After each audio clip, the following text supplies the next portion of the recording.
Hello friends, स्वागत करता हूं द पॉलिटेक्निक क्लासेज में। मैं विराज भास्कर आपके लिए जो सेशन लेके आ रहा था तो 2018 इवेंट का पार्ट 1 आपके लिए मैं लेके आया था पिछले 1-2 दिन पहले। तो बीच में 15 अगस्त ये सब आने की वजह से आपका सेशन रुक गया था। तो आज फिर से आपके लिए 2018 का लाइव सेशन यहाँ पे चल रहा है। तो फटाफट आप जल्दी से इस लिंक को शेयर कर दीजिए जिससे आपके फ्रेंड्स भी यहाँ तक जुड़ जाएं। लाइक, सब्सक्राइब और आप लोग लाइव चैट बॉक्स में कमेंट कर दें कि सर मेरा आवाज़ प्रॉपर आपके तक पहुंच रहा है और मैं इस लाइव सेशन को शुरू करूं। तो दोस्त, आज पार्ट 2 में मैं आपको पहले भी बताया था कि मेरा पार्ट 2 मतलब 1 ईयर का जो आएगा सेमेस्टर का जो क्वेश्चंस होगा वो 2 पार्ट में डील होगा। पार्ट 1 में डील होगा शुरुआत के 10 क्वेश्चंस 10 और उसके बाद 10 क्वेश्चन और आपके लिए डील करने आऊँगा। मैं पीछे के वीडियो में भी पीछे के लाइव सेशन में भी आपको बताया था कि मैं टिक आउट नहीं करूंगा। मैं बताऊंगा कि इससे और ज़्यादा क्वेश्चंस कैसे जनरेट होंगे, आप उसको कैसे हैंडल कर पाओगे। तो दोस्त, फटाफट इस लाइव सेशन को अपने दोस्तों के पास शेयर कर दीजिए और मैं 2018 इवेंट का पार्ट नंबर 2 आज ख़त्म करूंगा। इसके बाद हम लोग फिर से लेके आएंगे अगले सेशन में अगले ईयर का पार्ट 22। और आपको मैं एक बात और बताते चलूं कि सिर्फ ऑब्जेक्टिव ही नहीं, मैं सब्जेक्टिव का भी सेशन लेके आपके लिए आऊंगा। तो जरा सा इंतजार आप लोग और कर लीजिएगा। तो इस सेशन को अब चाहेंगे कि स्टार्ट किया जाए। इस लाइव सेशन को 2018 इवेंट जो आपके सामने नजर आ रहा होगा, ये 2018 इवेंट पार्ट नंबर 1 आपको मिल चुका है। आप उस सेशन में ज्वाइन थे। तो डिजिटल इलेक्ट्रॉनिक्स 2 का सेशन नंबर ये 2 और पार्ट नंबर 2 2018 इवेंट का है। 6 सेमेस्टर मोस्ट इंपॉर्टेंट है क्योंकि ये प्रीवियस ईयर का सवाल है। अब आप सोच सकते हैं जब प्रीवियस ईयर में इस तरह के सवाल पूछे जा रहे हैं और इस तरह का सेशन मैं लेके आपके लिए आ रहा हूं, तो आने वाले सेमेस्टर में भी आपको इसी वे में सवाल मिलेंगे। इसलिए जोरदार तरीके से इस सेशन को अटेंड कीजिए आप लोग। तो 6 सेमेस्टर डिजिटल इलेक्ट्रॉनिक्स 2 पार्ट 2 में लेके आया हूं 2018 इवेंट का। और दोस्त, आपके लिए एक सबसे जबरदस्त खुशखबरी कि आपके पास क्वेश्चन हो या नहीं हो, आपके पास क्वेश्चन हो या नहीं हो, मैं खुद क्वेश्चन टाइप्ड कहने का मतलब टाइपिंग करके 2018 इवेंट का क्वेश्चन विथ आंसर आपके लिए आपको मिलेगा द पॉलिटेक्निक क्लासेस के ऐप्स में। तो आलोक सर, मैं चाहूंगा कि आप उसके लिंक को वहां पे ये कर दें, पिन करें और ऐप्स के लिंक को। और ऐप्स में कैसे जाना है मैं जरा सा उस पर बात कर लूंगा। आलोक सर, आप उसको पिन कर दीजिए प्लीज। तो उसको पिन कर दिया गया है, आप देख सकते हैं ऐप्स का लिंक। जो लोग डाउनलोड कर चुके हैं उनको और इजी है, वहां से डाउनलोड करें। आप ऐप्स में जैसे ही जाओगे तो ऐप में एक नीचे जो बॉटम में एक आपको नजर आएगा स्टोर, इस पे आप क्लिक करो। अभी सब लोग जाइए क्योंकि मैं वहां पे क्वेश्चन अपलोड कर चुका हूं, विथ आंसर अपलोड किया हूं। लेकिन उसको सिर्फ अभी हम वहां तक इसलिए पहुंचा रहे हैं क्योंकि आपको पता चल रहा है कि क्वेश्चन यहां पे है विथ आंसर और मैं इसका डील यहां पे कर देता हूं। उसके बाद आप डाउनलोड कर लेना, पढ़ते रहना। कहीं भी क्वेश्चन के लिए भी टेंशन आपको नहीं लेना है। जितना पार्ट आएगा उसके दोनों पार्ट को मैं कंबाइंड करके पीडीएफ में अपलोड करूंगा विथ आंसर। और आंसर वहां पे हेड मतलब कि हाईलाइट किया हुआ रहेगा, बोल्ड रहेगा, वही उसका आंसर होगा। बी बोल्ड, Ctrl+B जो बोल्ड रहेगा उसका सही आंसर होगा उस क्वेश्चन का। तो आप लोग स्टोर में जाएंगे, स्टोर में जाने के बाद एक आपको नजर आ रहा होगा व्यू ऑल, करेंगे तो व्यू ऑल कोर्सेज करिएगा तो 6 सेमेस्टर आपको नजर आ रहा है। 6 सेमेस्टर नजर आ रहा है, वहां पे लोगो लगा हुआ है द पॉलिटेक्निक क्लासेस का। इस 6 सेमेस्टर पे जाके आप क्लिक करो, अभी करो, चूंकि आप इस चीज को सीख जाओ डाउनलोड करना, तो आगे के वीडियो में मुझे बताना नहीं पड़े कि वहां पे क्वेश्चन आपको नोटिफिकेशन जाएगा, आप ऑलरेडी डाउनलोड कर लेना। 6 सेमेस्टर को ओपन जैसे ही करोगे तो उसमें ढेर सारा फोल्डर खुलेंगे, फोल्डर्स ढेर सारे खुलेंगे। और फोल्डर्स में आपको जाना है कहां, तो डिजिटल इलेक्ट्रॉनिक्स 2 के ऊपर, डिजिटल इलेक्ट्रॉनिक्स 2 के ऊपर आप जाओगे। जैसे ही इस पे क्लिक करोगे तो इसमें यहाँ पे नजर आ रहा होगा कि वीडियोस यहाँ पे हैं, यहाँ पे आपको नजर आ रहा है कि फाइल्स हैं। तो इस फाइल्स पे क्लिक करना। इस फाइल्स पे जैसे ही क्लिक करोगे तो आपको एक और फोल्डर नजर आएगा, आपको एक और फोल्डर नजर आएगा और वो फोल्डर होगा पीडीएफ नोट्स, पीडीएफ नोट्स के नाम से। दोस्त ये आप लोग साथ साथ कर लो, पीडीएफ नोट्स के नाम से होगा। इस पे जैसे ही आप क्लिक करोगे तो जहां हमें जाना था वहां पहुंच जाओगे और वहां पे कुछ आपको पीडीएफ नजर आएंगे। कुछ पीडीएफ्स लॉक भी हैं पर वो अनलॉक्स पीडीएफ नोट्स हैं। मैं आपको बताता चलूं कि आपके लिए मैं जितना सेशन लेके आऊंगा उसका पीडीएफ आपको फ्री रहेगा, अनलॉक रहेगा। आप जाओ और जाके पढ़ो, अच्छे नंबर लेके आओ, ठीक है। तो ये पीडीएफ नोट्स पे जाने के बाद वहां पे और ढेर सारे चीज डाले गए हैं, पर इसको कहां से सर्च करोगे आप, तो वहां पे एक पीडीएफ है 2018 इवेन, ऐसे लिखा हुआ है कि प्रीवियस ईयर क्वेश्चंस, ऐसे previous year question PYQ, previous year question 2018 even with answer. आप उसको क्लिक करो, 1-2 मिनट का समय मैं देता हूं आपको, आप वहां से डाउनलोड करो तो आपको नजर आएगा। सिर्फ उसको अभी देखना है, उसको कुछ करना नहीं है, उसको जल्दी से डाउनलोड करके आप लोग इस लाइव वीडियो में फिर से आ जाइए। इस सेशन में मैं आपको डील कराऊंगा उन सारे क्वेश्चंस को। तो यहां से जाके आप उस पीडीएफ को डाउनलोड कर लीजिए और बताने के बाद जब मन करे, आपको जब पढ़ने की इच्छा करे, वो आपके पास पीडीएफ रहेगा, एग्जाम तक रहेगा, एग्जाम के दिन तक रहेगा। तो उस पीडीएफ से आप जाके पढ़िए।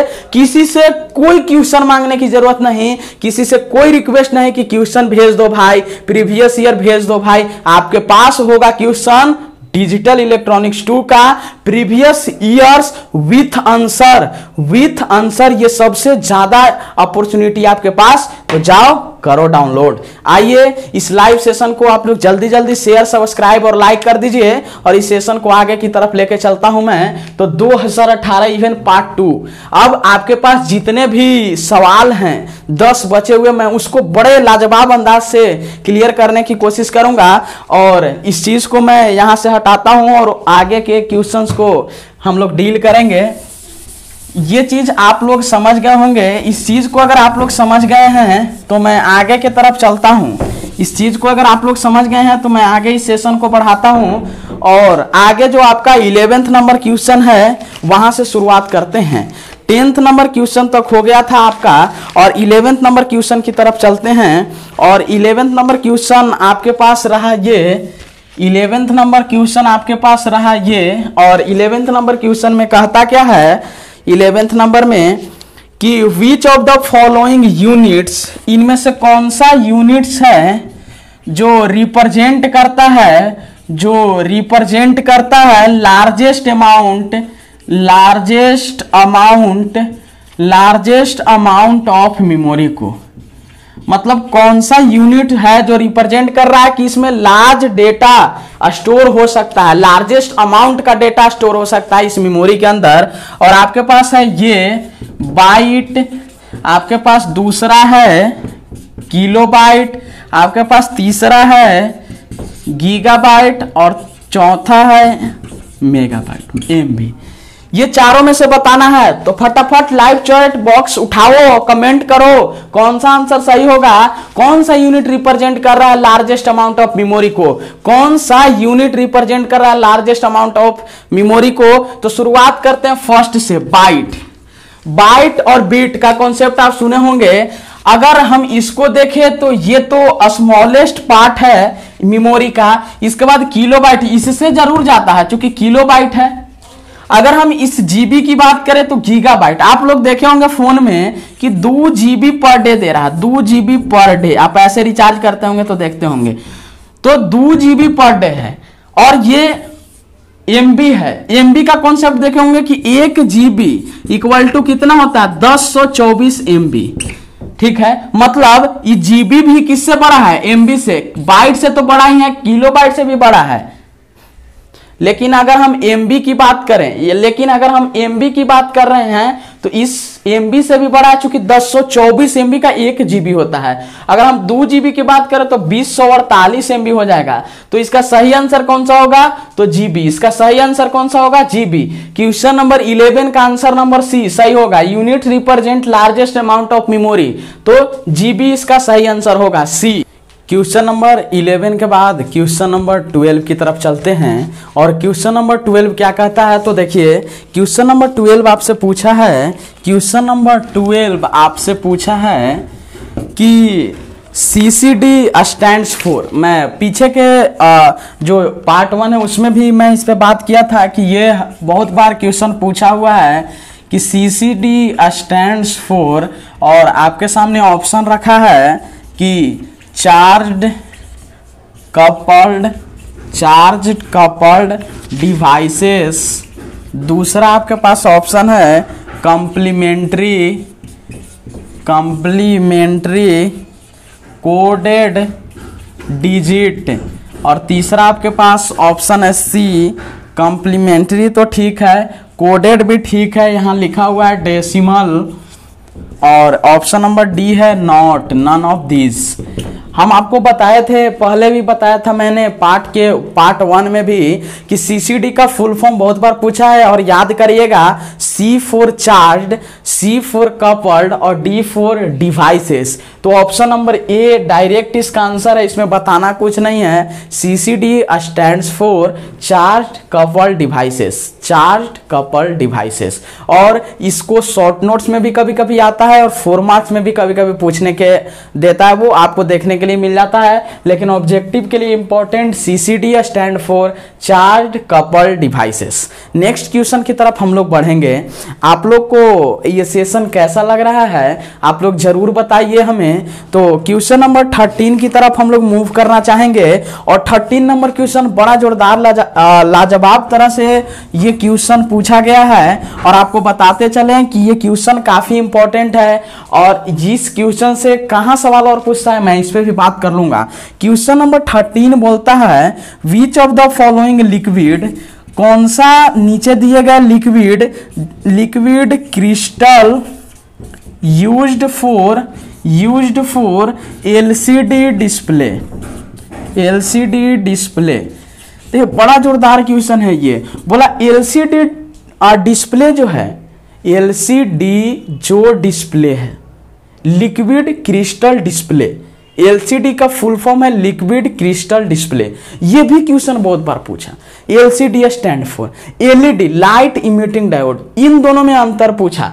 आपको हम बताते चले 2018 का ही सवाल है, इवन का ही, कि LED एंड LCD दोनों में डिफरेंस क्या है, डिफरेंस दोनों में बताना है। क्या बताना है? डिफरेंस। ये 4 मार्क का सवाल है दोस्त, और मैंने करवाया, जो एग्जाम स्पेशल बैच ज्वाइन किए हुए लोग हैं, द पॉलिटेक्निक्स ऐप्स पे जो जुड़े हुए लोग हैं, उनमें आपको मिलेगा LED LCD में डिफरेंस। खैर यहाँ जो क्वेश्चन है कि liquid crystal used for LCD display, कौन सा लिक्विड का यूज किया जाता है LCD डिस्प्ले में, जिसको हम लोग लिक्विड क्रिस्टल डिस्प्ले के नाम से जान रहे हैं। ऑप्शन आपके पास है एक्वा रिजिया, ये दूसरा ऑप्शन है लिक्विड बोरॉन, तीसरा आपके पास C ऑप्शन है न्यूमैटिक फ्लूइड। देखिए न्यूमैटिक फ्लूइड ये होता है, न्यूमैटिक फ्लूइड, और फोर्थ आपके पास D ऑप्शन है मरकरी। याद कर लीजिएगा दोस्त कि न्यूमैटिक फ्लूइड का यूज, न्यूमैटिक फ्लूइड जो लिक्विड है इसका C, ऑप्शन नंबर C का यूज LCD डिस्प्ले में होता है। LCD डिस्प्ले में न्यूमैटिक फ्लूइड का यूज किया जाता है, न्यूमैटिक फ्लूइड लिक्विड का यूज किया जाता है, इसमें बताने की कोई बात नहीं। और LCD में जो लिक्विड क्रिस्टल डिस्प्ले है इसमें न्यूमैटिक फ्लूइड का यूज किया जाता है। तो 13 नंबर क्वेश्चन का option number C right answer होगा। ठीक है, तो आप इसको ध्यान में रखें, इससे क्वेश्चन पूछता है, ये क्वेश्चन इंपॉर्टेंट है। और 4 मार्क्स में चूंकि LED LCD ऑप्टो इलेक्ट्रॉनिक्स का चीज है, ऑप्टो इलेक्ट्रॉनिक्स में मैंने इसको पढ़ाया है LED और LCD को, तो ऑप्टो इलेक्ट्रॉनिक्स के अंदर जो LCD और LED के दोनों के बीच का डिफरेंस बहुत बार पूछा है। शॉर्ट नोट्स भी कभी कभी आते हैं कि short notes, right short notes on LED LCD, तो उसमें इस चीज को मेंशन करना जरूरी है। ऑब्जेक्टिव क्वेश्चन बड़ा शानदार है, न्यूमैटिक फ्लूइड का यूज लिक्विड क्रिस्टल डिस्प्ले में होता है, LCD में होता है। क्वेश्चन नंबर 14 बड़ा जोरदार तरीके से क्वेश्चन नंबर 14 को पूछा है, और इस तरह के क्वेश्चन मल्टी वाइब्रेटर से, क्योंकि मैं एक बात बताते चलूं, शुरुआती के ही क्वेश्चंस में मल्टी वाइब्रेटर का कॉन्सेप्ट बहुत बार पूछता है। पर ये क्वेश्चन बड़ा लाजवाब है और इस तरह के क्वेश्चंस को बनाने में आपको सेकंड ही टाइम लगता है, बहुत कम टाइम। आप क्वेश्चन को देखो और क्लिक कर दोगे ऑप्शन। मैं इस तरह के क्वेश्चन को डील किया हूं और आपको बताते चले कि इस 2018 इवेंट पार्ट 2 के बाद एक वीडियो, एक लाइव सेशन मैं आपके लिए लेके आऊंगा जिसमें मल्टी वाइब्रेटर, जो कि 4 सेमेस्टर और 6 सेमेस्टर दोनों के लिए इंपॉर्टेंट है, उसमें मैं मल्टी वाइब्रेटर का मोस्ट इंपॉर्टेंट क्वेश्चन आपके लिए लेके आऊंगा और उसका भी पीडीएफ आपको ऐप पे मिलेगा। आप वहां से जाके उसको फॉलो अप कर सकते हो, वहां से जाके फॉलो करके उसको बना सकते हो।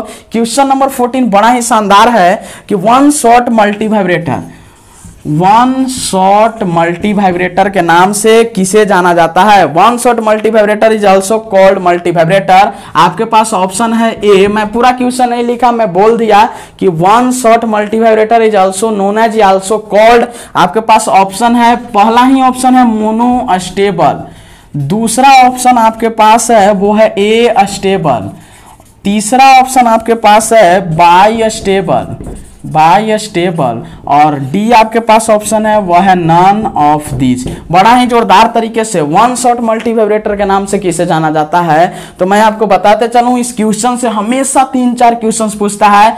बाई स्टेबल पूछेगा तो बाई स्टेबल को हम लोग फ्लिप फ्लॉप सर्किट के नाम से जानते हैं, फ्लिप फ्लॉप सर्किट के नाम से जानते हैं, और इसमें स्टोर करने की कैपेसिटी होती है तो इसको हम लोग मेमोरी के बेसिस पे भी यूज करते हैं बाई स्टेबल को। ए स्टेबल की बात करें तो इसे हम लोग फ्री रनिंग मल्टी वाइब्रेटर के नाम से जानते हैं, फ्री रनिंग मल्टी वाइब्रेटर के नाम से। और अगर हम लोग मोनो स्टेबल की बात करें तो इसे हम लोग वन शॉट के नाम से जानते हैं, वन शॉट मल्टी वाइब्रेटर। तो पूछ रहा है one shot multivibrator is also called, अब नहीं बताओगे क्या? Monostable. Monostable is also called one shot multivibrator या one shot multivibrator is also called खाली जगह, तो इसका भी आंसर होगा मोनो स्टेबल। क्वेश्चन नंबर 14 का ऑप्शन नंबर ए सही होगा, मोनो स्टेबल। बड़ा ही शानदार जोरदार तरीके से इस तरह के क्वेश्चन को बनाया जाता है और जिसमें बताइए कितना टाइम लगेगा। One shot mono stable, free running ए स्टेबल, फ्लिप फ्लॉप सर्किट या मेमोरी तो by stable, flip flop circuit. आइए नेक्स्ट क्वेश्चन की तरफ चलें। क्वेश्चन नंबर 15, ये भी क्वेश्चन काफी इंपॉर्टेंट है क्योंकि लॉजिकल क्वेश्चंस आपसे पूछे जाते हैं और कुछ क्वेश्चंस वैसे होते हैं जो बहुत कम ही स्टूडेंट बना सकते हैं और उसी पे मार्क्स डिपेंड करता है। 20 मार्क्स में आप 20 आउट ऑफ 20 लेके आ सकते हो, कोई दिक्कत नहीं है। इस तरह के सेशन को आप सिर्फ जोरदार तरीके से अटेंड तो करो, आपको नंबर्स आएंगे, वहां क्वेश्चन दिखेंगे, वैसे ही आप आंसर क्लिक कर पाओगे। तो इस तरह के सेशन को आप अटेंड करते रहो और शेयर करते भी रहो। तो रोम इज नोन एज, पूछा रोम इज नोन एज, 3-4 यूनिट से सवाल काफ़ी पूछे जाते हैं ऑब्जेक्टिव में भी, तो उस तरह के जो यूनिट्स हैं उसको बड़े ही शानदार तरीके से आप पढ़ें। इसका ऑप्शन है फिक्स्ड स्टोर्स, दूसरा ऑप्शन आपके पास है डेड स्टोर्स, तीसरा ऑप्शन आपके पास है बोथ ए एंड बी, और फोर्थ आपके पास ऑप्शन है नॉट, नन ऑफ दिस। ये नन ऑफ दीज बड़ा ही जोरदार तरीके से किसी भी क्वेश्चन में ट्विस्ट ला देता है। तो मैं 15 नंबर क्वेश्चन पे बात करूं, ROM means read only memory, और जब रीड ओनली मेमोरी है तो इसे हम लोग परमानेंट मेमोरी के नाम से भी जानते हैं। किस नाम से? परमानेंट मेमोरी के नाम से। और परमानेंट मेमोरी के नाम से जान रहे हैं, इसका मतलब ये फिक्स्ड स्टोर करेगा। क्या करेगा? फिक्स्ड स्टोर करेगा। तो रॉम को हम परमानेंट के नाम से भी जानते हैं, फिक्स्ड स्टोर के नाम से भी जानते हैं। इसके बाद इसे रॉम को ही हम लोग डेड स्टोर्स के नाम से भी जानते हैं, डेड स्टोर्स के भी नाम से जानते हैं। कुछ चीजें जो आपको नया लगे उसको नोट डाउन भी कर सकते हो, आप उसको नोट डाउन भी कर सकते हो।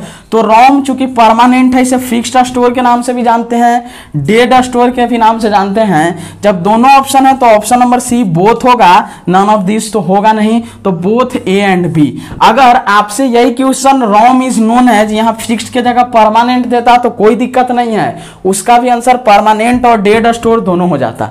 ठीक है, तो रॉम जो रीड ओनली मेमोरी है हैं इसको हम लोग फिक्स्ड स्टोर, परमानेंट स्टोर और डेड स्टोर्स के नाम से हम जानते हैं। इसका option both A and B सही होगा, option number C both A and B. दोस्त आपको बताते चले रोम का कॉन्सेप्ट बड़ा ही लाजवाब तरीके से आपको क्वेश्चन डिजाइन करता है। आपसे कभी कभी पूछता है कि रोम जो है रोम्स व्हाट इज रोम और उसके टाइप्स को एक्सप्लेन करने के लिए देता है। 6 मार्क का सवाल है, 4 मार्क का सवाल है, बड़ा ही शानदार तरीके से आपके सामने वो पेश करने की कोशिश करता है। तो इस तरह के कॉन्सेप्ट को आप समझे। रोम को हम लोग परमानेंट, फिक्स्ड और डेड स्टोर के नाम से जानते हैं। इसको नोट डाउन कर लीजिएगा, जरूरी नहीं यही 4 यहां पे रहे, कुछ भी हो सकता है, सिर्फ एक भी ऑप्शन हो सकता है, आप उसको क्लिक कर सकते हो। तो अब हम लोग नेक्स्ट क्वेश्चन की तरफ चलेंगे। क्वेश्चन नंबर 16 की तरफ हम लोग मूव करना चाहेंगे। क्वेश्चन नंबर 16 यहां पे क्या बोलता है कि विच डिवाइस चेंजेस, कौन सा डिवाइस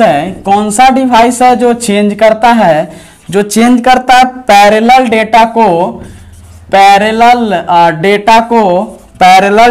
टू सीरियल डेटा। बड़ा ही लाजवाब क्वेश्चन है, कॉन्सेप्चुअल क्वेश्चन। आपको ये तभी समझ में आएगा जब आप 4 सेमेस्टर को बड़े शानदार तरीके से पढ़े होंगे और 3-4 यूनिट को भी आप लोग बड़े ही लाजवाब तरीके से पढ़े होंगे। ऑप्शन आपके पास है decoder, option number B demultiplexer, option number C आपके पास है फ्लिप फ्लॉप और ऑप्शन नंबर डी आपके पास है मल्टीप्लेक्सर। बड़ा ही शानदार क्वेश्चन है आपके पास। ये क्वेश्चंस हम समझ सकते हैं क्वेश्चन को किस तरह से हैंडल करें। अगर बात करें कि क्या कहता है, तो पैरेलल डेटा को सीरियल में चेंज करना है। पैरेलल डाटा को सीरियल चेंज करने का मतलब क्या हुआ, मेरे पास डेटा कुछ ऐसा होगा। चूंकि पैरेलल डेटा ट्रांसमिशन और सीरियल डेटा ट्रांसमिशन आप पढ़े होंगे, तो पैरेलल डेटा ट्रांसमिशन के केस में हर एक का चैनल अलग होता है दोस्त, और ये फास्टेड होता है चूंकि हर एक का चैनल अलग। पर सीरियल डेटा ट्रांसमिशन के केस में मैंने बताया था आपको कि एक ही चैनल होगा और उससे ढेर सारे डेटा ट्रांसमिट करने हैं। तो फर्स्ट ट्रांसमिट होगा, जब तक रिसीव नहीं होता सेकेंड ट्रांसमिट नहीं होता है। ठीक है, तो पैरेलल डेटा का कॉन्सेप्ट देखें, इसका मतलब क्या होगा कि पूरा का पूरा जो इनपुट्स होगा उसका एक ही आउटपुट्स मिल जाए, मतलब सीरियल डेटा में ट्रांसमिशन हो। डिकोडर की बात करें तो ये कोडेड फॉर्म की बात कर रहा है, इनकोडर डिकोडर आप पढ़े होंगे। दूसरा डीमल्टीप्लेक्सर, इस केस में कि हम 1 इनपुट प्रोवाइड करेंगे और मल्टीपल डेटा मिलेगा, तब तो ये पैरेलल टू सीरियल हुआ नहीं, क्योंकि हम एक इनपुट दे रहे हैं और ढेर सारा आउटपुट हमको मिल रहा है। ठीक है, फ्लिप फ्लॉप की बात करें तो फ्लिप फ्लॉप सर्किट हमें बताएं, उसके अंदर लैच है और ये मेमोरी की तरह भी बिहेव कर रहा है, तो ये भी नहीं। तो हम लोग मल्टीप्लेक्सर की अगर बात करें तो ये parallel data to serial data transmission device होता है, क्योंकि मल्टीप्लेक्सर जब आप देखते होंगे जिसे हम मक्स बोलते हैं, ये मीवेक्स, इसमें क्या होता है कि हम मल्टीपल डेटा इनपुट के रूप में रखते हैं। सिलेक्ट लाइन डिपेंड करता है इनपुट के 2 के पावर n से हम कंपैरिजन करते हैं यहाँ पे, और इसके बाद आउटपुट मेरा 1 मिलता है। मेनी इनपुट्स के केस में आउटपुट मेरा 1 मिलता है। तो parallel data to serial data multiplexer क्या करता है कि विच डिवाइस, कौन सा डिवाइस, तो मल्टीप्लेक्सर। कौन सा, मल्टीप्लेक्सर। तो इसका ऑप्शन नंबर डी होगा। इसका ऑप्शन नंबर डी जो पैरेलल डेटा को सीरियल डेटा में क्या करता है, चेंज करता है। ऑप्शन नंबर डी आपका सही आंसर होगा। ऑप्शन नंबर डी आपका सही आंसर होगा। ठीक है, तो इसके बाद अगर हम लोग आगे की तरफ बात करें, आगे की तरफ अगर हम लोग बात करना चाहें तो नेक्स्ट क्वेश्चन 17 नंबर क्वेश्चन हम लोग देखेंगे। आपको 16 तक का क्वेश्चन समझ में आ गया होगा कि parallel data to serial data change करने के लिए मल्टीप्लेक्सर का हम लोग यूज करते हैं। अब 17 नंबर क्वेश्चन हम लोग नेक्स्ट क्वेश्चन देखेंगे। तो नेक्स्ट क्वेश्चन देखिए, ये क्वेश्चन 4 सेमेस्टर से पूछा गया आपको कि the number of flip flop, कितना नंबर होगा फ्लिप फ्लॉप का, फ्लिप फ्लॉप का कितना नंबर होगा required decade counter, required 4 decade counter, 4 decade counter. आप लोग रजिस्टर और काउंटर पढ़ रहे होंगे, वहां पे बताया गया होगा कि डिकेड काउंटर में नंबर ऑफ फ्लिप फ्लॉप कितना होता है, 3, 4, सी में 5 और डी में 10। तो देखिए number of flip flop decade counter में 4 होता है। कितना होता है? Number of flip flop. आप जाके 4 सेमेस्टर वाले थोड़ा सा नोट्स उठा के देखिएगा तो वहां आपको मिलेगा डिकेड काउंटर के लिए नंबर ऑफ फ्लिप फ्लॉप 4 जरूरत होता है। कितना? 4। ऑप्शन नंबर बी इसका सही होगा। 17 का ऑप्शन नंबर बी क्या होगा? राइट आंसर होगा। ठीक है, आगे हम लोग 18 की तरफ मूव करते हैं। 18 नंबर क्वेश्चन की तरफ अगर हम लोग यहां मूव करते हैं तो 18 नंबर क्वेश्चन कहता क्या है आपको कि which of the following memory has highest storage capacity. देखिए हाईएस्ट स्टोरेज कैपेसिटी, ये बड़ा ही शानदार क्वेश्चन है। हाईएस्ट स्टोरेज कैपेसिटी की बात कर रहा है। विच ऑफ द फॉलोइंग, कौन सा? आपके पास ऑप्शन है मैग्नेटिक टेप, मैग्नेटिक टेप। दूसरा आपके पास ऑप्शन है सेमीकंडक्टर मेमोरी। तीसरा आपके पास ऑप्शन है magnetic disk, magnetic disk. Fourth आपके पास है कोर मेमोरी, कोर मेमोरी। देखिए हम लोग बात करें हाईएस्ट स्टोरेज कैपेसिटी को कि तो ये आपका सेकेंडरी मेमोरी के अंदर होगा।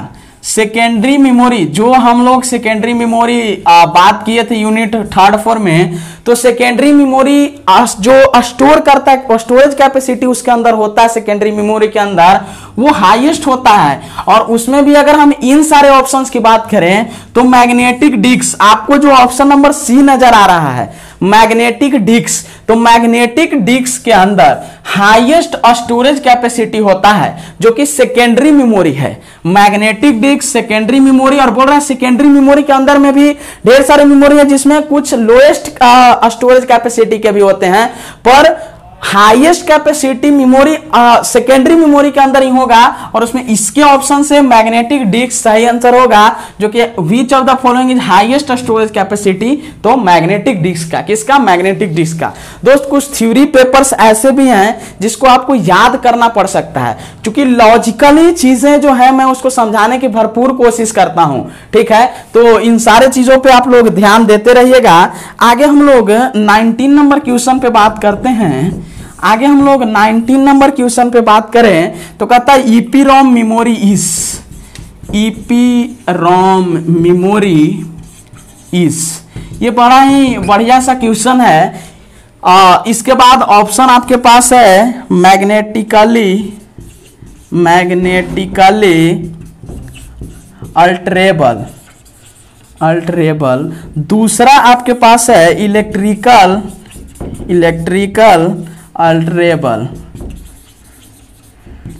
तीसरा आपके पास है बोथ, ए एंड बी। और आपके पास डी ऑप्शन है नन ऑफ दिस। देखिए 19 नंबर क्वेश्चन यही बोल रहा है कि EPROM memory is magnetically alterable, electrically alterable, both A and B और नॉट। देखिए दो रोम जब हम लोग देख रहे हैं, रोम, रोम की बात जहां आता है रीड ओनली मेमोरी, तो रोम तो परमानेंट मेमोरी है और डेटा स्टोर भी है, फिक्स्ड स्टोर भी, जो कि हम इसके पीछे के कुछ क्वेश्चंस कहां पे था वो देखे थे इसके पीछे के क्वेश्चंस में, इसी पार्ट में। तो ईपीरोम की जहां तक बात आती है तो erasable programmable read only memory. अगर ये मेमोरी है, इनमें से कौन मेमोरी है, तो अगर ये रहता लिखा हुआ कि erasable programmable read only memory तब तो ठीक था, पर मैग्नेटिकली अल्टरेबल है। इसका मतलब क्या हुआ, अगर मैग्नेटिकली या इलेक्ट्रिकली की बात करेगा तो यहां पे अल्टरेबल के लिए एक अलग कॉन्सेप्ट है, ईएरोम। ये रोम अलग का कॉन्सेप्ट है, तो ना तो मैग्नेटिकली अल्टरेबल होगा ना इलेक्ट्रिकली अल्टरेबल होगा। अगर erasable programmable read only memory की बात करा तो अल्ट्रा वायलेट का कॉन्सेप्ट यहां पे सही हो सकता था। ठीक है, तो इनमें से ए भी नहीं है, बी भी नहीं है, तो बोथ तो होगा नहीं। इसमें से ऑप्शन नंबर डी सही होगा। Option number D not, none of these. इसका ऑप्शन नन ऑफ दीज होगा, ईपीरोम मेमोरी इज। ठीक है, अब इसके बाद हम लोग लास्ट क्वेश्चन यहां पे देख लेते हैं। बड़ा ही शानदार तरीके से यूनिट नंबर 5 से लास्ट क्वेश्चन को डिजाइन किया है, और लास्ट क्वेश्चन 20 नंबर आपके सामने है। बोला कि which of the following has binary inputs, इसमें से किसका बाइनरी इनपुट्स है, मतलब कौन से नीचे दिए गए हैं जिनमें हम बाइनरी इनपुट प्रोवाइड करते हैं। ऑप्शन नंबर ए है डैक, बी है एडीसी, और डीएससी एडीसी, सी है बोथ और डी है none of these. 10 number question के बाद बड़ा ही अजीब तरह से क्वेश्चन को डिजाइन किया है और नॉट का कॉन्सेप्ट हर एक क्वेश्चन में लगभग आपको मिला होगा। हम बाइनरी इनपुट की बात कर रहे हैं कि इनमें बाइनरी इनपुट प्रोवाइड करते हैं, ठीक है। तो अगर हम डीएससी की बात करें तो digital to analog converter, analog to digital ADC, both और नन ऑफ दीज, ये ऑप्शन है आपके पास। तो जिस टाइम आप यूनिट नंबर 5 में डिजिटल टू एनालॉग कन्वर्टर पढ़ रहे होंगे तो इनपुट में हम डिस्क्रीट सिग्नल को देते हैं जिसे बाइनरी इनपुट। तो ये ऑप्शन नंबर ए। और एडीसी में तो एनालॉग सिग्नल हम देते हैं इनपुट के फॉर्म में। तो डीएससी जो होगा डिजिटल टू एनालॉग कन्वर्टर, इसमें हम बाइनरी इनपुट को प्रोवाइड करते हैं। तो आप बताएं कि आपको ये सेशन कैसा लगा, ये सेशन कैसा लग रहा है और क्या इस तरह के सेशन और भी अरेंज होने चाहिए पार्ट वाइज आपके प्रीवियस ईयर क्वेश्चंस के, और क्या सब्जेक्टिव के भी क्वेश्चंस आपके लिए होने चाहिए। ये सारी बातें आप लोग लाइव चैट बॉक्स में बता सकते हैं। और सबसे इंपॉर्टेंट बात, आप एक चीज और बताइए कि क्या आपने वहां से क्वेश्चन डाउनलोड किया है। तो उसका आंसर आप लोग देखिएगा, तो जो बोल्ड कलर का होगा वो उसका आंसर होगा, जो बोल्ड होगा वही उसका आंसर है। उसमें आंसर लिखा हुआ नहीं है पर ऑप्शन में ही एक को बोल्ड कर दिया गया है और वही उसका आंसर है। तो दोस्त, आपको ये सेशन कैसा लगा? बड़ा ही जोरदार तरीके से आप इस चीज को लाइव चैट बॉक्स में कमेंट करके बताएं, जिससे हमको और भी भरपूर एनर्जी मिले और मैं आपके लिए इस तरह के सेशन लेके आऊं। और एक चीज और, क्या इस तरह के सेशन सारे सब्जेक्ट के होने चाहिए? अगर हाँ तो कमेंट कर दो कि सारे सब्जेक्ट के इस तरह के सेशन होने चाहिए। हम लोग फिर से अरेंज करने की कोशिश करेंगे पूरे के पूरे 5 सब्जेक्ट का। तो चलिए, इसी के साथ मैं इस लाइव सेशन को एंड करने की तरफ चलूंगा। तो आज के लाइव सेशन में 2018 इवेंट पार्ट नंबर 1 के बाद पार्ट नंबर 2 आपके सामने है। तो डिजिटल इलेक्ट्रॉनिक्स 2 2018 इवेंट का पार्ट नंबर 2 आज हम लोग देखें, और ऑब्जेक्टिव 2018 इवेंट का हम लोग 20 कर चुके हैं। तो चलिए, इन सारी बातों के साथ मैं इस सेशन को समाप्त करना चाहूंगा। आप लोग अभी तक लाइव बने रहें, इसके लिए बहुत बहुत धन्यवाद। और आप लोग बताएंगे कि कैसा लगा आपको ये सेशन। तो चलिए, फिर मिलते हैं नेक्स्ट अपडेट के साथ। तो बने रहे आप द पॉलिटेक्निक क्लासेस के साथ। थैंक यू, धन्यवाद, बाय बाय, गुड नाइट।